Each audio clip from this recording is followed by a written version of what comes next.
Hello there and welcome to another live chapter reading for Itsy Bitsy Book Bits. Today I shall be reading from I Once Was Lost But Now I'm Found, Daisy and the Olympic Animal Sanctuary Rescue by Laura Koerber.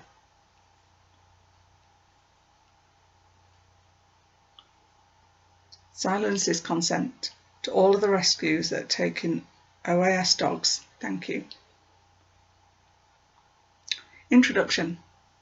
On the far side of the Olympic Peninsula in Washington State, halfway between the mountains and the ocean, stands the little town of Forks. In that town, in a quiet neighbourhood of modest homes and shabby businesses, there remains a dilapidated pink warehouse. Packed inside that warehouse, living in deplorable conditions, were once over 120 dogs. Some of the dogs were kept in crates piled high on shelves, arranged in rows along the walls, and shoved into corners behind heaps of garbage and urine-saturated straw. Some of the dogs were confined to wire-sided or glassed-in kennels. One was kept in an old horse trailer, and dead ones were stored in a cooler. In one of these crates was a black dog named Daisy. This will be her story. It is also the story of the rescue of 124 dogs and one snake from the Olympic Animal Sanctuary. The only large-scale dog rescue in the US to be carried out with no support from local government. The OAS rescue was an epic narrative that extended over several years and featured small-town politics, protests, assaults, lawsuits, arrests, and a midnight escape, all played out to a nationwide audience. I didn't write this book because of the drama, so those reading for that aspect of it may be disappointed. I wrote this book because the story of the OAS rescue encapsulates many of the issues relating to the veritable plague of failed rescues, hoarders, and puppy mills parasitising small towns across America. These issues include local politics, limited financial resources, lack of knowledge, inadequate laws, and lack of will to enforce already existing laws. I also hope to give readers a better understanding of why rescues fail, how to tell a failing rescue from a successful one, and how to choose a rescue to support. The big picture story of the OAS rescue is of dogs placed at the sanctuary, dogs suffering in the sanctuary, and dogs rescued from the sanctuary. Within that one story, there are 124 smaller story threads, one for each dog. Each thread unique, some heartbreaking, many inspiring. Someday I hope someone will write that story, the story of all the dogs. But that someone is not I. Instead, I have focused on a few dogs, with a particular focus on one, Daisy. And that story is an epic in its own right. A long, roundabout journey home. Chapter 1. Daisy. A picture taken of Daisy in Arizona in 2014 shows a short, stocky black dog with a hesitant stance, nervously looking back over her shoulder. Daisy's appearance is not remarkable. Any rescue will have dozens that look like her. Smooth-coated, a bit chunky, the kind of dog that gets called a pit bull, but is probably most likely a black lab. She's hunkered down, her back curved in submission. Her body language says, "Please don't hurt me." She looks like a child who has been beaten too many times. But Daisy's was not the first picture I saw of a dog from the Olympic Animal Sanctuary. The first picture I remember seeing was of Max, a min pin in a shot taken by police. The picture shows a dog frantically, desperately, crazily struggling to escape confinement in a tiny filter crate. The picture became iconic, the symbol of the heartbreaking frustration, anger, and despair of all the dogs at the sanctuary. I'm a volunteer dog walker for a dog rescue in Washington State. I live with my husband and our 2 dogs on an island in the South Sound, work as a care provider for disabled people, and write narrative fiction. I got into dog rescue 8 years ago because I needed to find a home for a stray that I was feeding near my place of work. I was fortunate my introduction to dog rescue came through a state-of-the-art, completely managed kennel-style rescue. My first knowledge of the problems at the Olympic Animal Sanctuary came from a conversation in the break room of our dog rescue kennel. On a rainy day in September 2013, I overheard some volunteers chatting about a recent story on the news, a hoarding situation, dogs in filthy, rat-infested darkness out in rural Jefferson County. I listened and then made the deliberate decision to not learn anything more about the dogs or their situation. I thought that there was no hope for dogs out in western Jefferson County, and I couldn't bear to have the images in my head of suffering that could not be alleviated. Western Jefferson County is a very isolated region. The county lines on the Olympic Peninsula were drawn parallel, running east to west right across the peninsula, as if there were no mountain range in the middle. As a result, Jefferson County is cut in half. You can't get from the populated side to the unpopulated side without spending hours driving a circular route through other counties. A citizen of West Jefferson County could occupy a property up a dirt road in the woods and do whatever they like for years, completely unaccountable to law enforcement or neighbourhood watches. Since I didn't see much chance of Washington's weak animal protection laws being enforced out there, I mentally walked away from the dogs at OAS. Then one evening, the Inside the Olympic Annual Sanctuary Facebook page popped up on my Facebook newsfeed.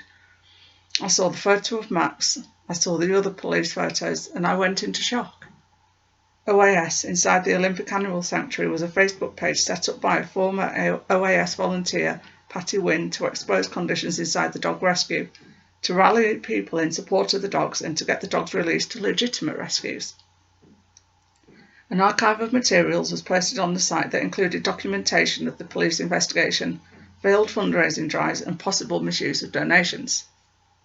Also posted were 2 years of documentation, Patty Wynne's harrowing account of the conditions within the sanctuary during her time as a volunteer. There were pictures, lots of pictures of skinny dogs, injured dogs, dead dogs, pictures that were all the same: grime, filth, desperation, misery and death. Then I noticed the location, Clallam County. The sanctuary was in the town of Forks, not out in the woods somewhere as I had previously thought. My husband and I had driven through Clallam County many times on the way to the ocean. We had stopped in Forks several times to buy gas and food on our way through the town. Forks is an outpost tied to the rest of the state by the narrow thread of a 2-lane blacktop highway. It's the hub of the northwest corner of the state mainly because there's no real competition for hub status. An old timber town, Forks has a current population of 3,500. Old timber town means that Forks once had a thriving economy based on timber harvest, but suffered a downturn when the timber economy collapsed. Now people work at the prisons or for the tourist industry. To the tourist passing through, Forks looks like it came into being as a manifestation of American culture in the 1950s and stayed that way. There's a hospital, a library, a small combo city hall and police station, and several city parks. Off the main drag, the neighbourhoods are pleasant, small neat houses, mowed lawns and flower beds, big deciduous trees. Forks isn't near enough to the mountains to reflect the beauty of a mountain setting, and it isn't close enough to the sea to have its own shore. The town doesn't even have a waterfront on the Kalawar River fork, from whence it draws its name. The only remarkable feature of the town's appearance is the vampire kitsch that remains on display in some of the downtown storefronts. Forks had its brief flirtation with fame after the Twilight book series was made into a string of movies. The movies are set in a romanticised version of Forks, Hollywood's concept of working-class American life. All plaid shirts and pickup trucks and laconic drawling. For a while, the people of the real Forks cashed in by splashing vampire kitsch all over their main drag, with special vampire rooms in the motel, vampire souvenirs for sale in the shops, and even vampire tours throughout the town.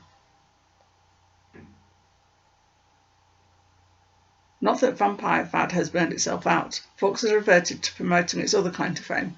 It's a salmon destination spot for fishermen. But none of this information gives a complete picture of Forks. I can't pretend to know the town well because towns are as complicated as their residents. Just as every human life contains the stuff of a novel, tragedy, romance, fantasy, every community is a library of those lives, with the varied points of view, the common themes, and the contradictions. Therefore, I acknowledge that as an outsider, my knowledge of Forks can be nothing more than superficial. However, even a passing visitor can witness the civic pride on display in the well-maintained town parks, the clean public areas, and the welcome sign. Forks is a community that has worked hard to keep up appearances through good times and bad. Yet there's a downside to that pride. A friend of mine who used to work in Forks and still has friends and relatives there says there's almost cult-like defensiveness toward outsiders among the residents. So much so that my friend was careful not to talk about the Olympic Animal Sanctuary while in Forks. This defensiveness became important later on when the protests against OAS became part of the community narrative. My first reaction discovering that the Olympic Animal Sanctuary was right inside Forks was hopefulness. There would be police officers there, a prosecutor there, witnesses there. I believed that law enforcement would save the dogs they'd have to, right? After all, the cops themselves and a former volunteer had already taken pictures of the conditions. There was no ambiguity about what the pictures showed. The photos highlighted the overwhelming filth. There was grime everywhere, straw sodden with pee, smears of dog poop. There were pictures of drinking water green with slime and choked with straw, dirty walls, tufts of fur stuck to rusty wires, garbage stains, degradation. Images showed dogs stacked up, stored, confined, dogs in crates, dogs in small kennels, dogs desperately barking and jumping for attention, dogs so depressed that they didn't even bother to respond to the snap of flashbulbs, and pictures of dead dogs.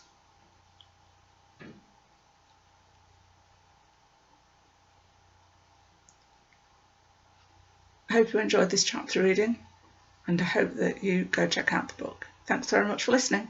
Bye-bye.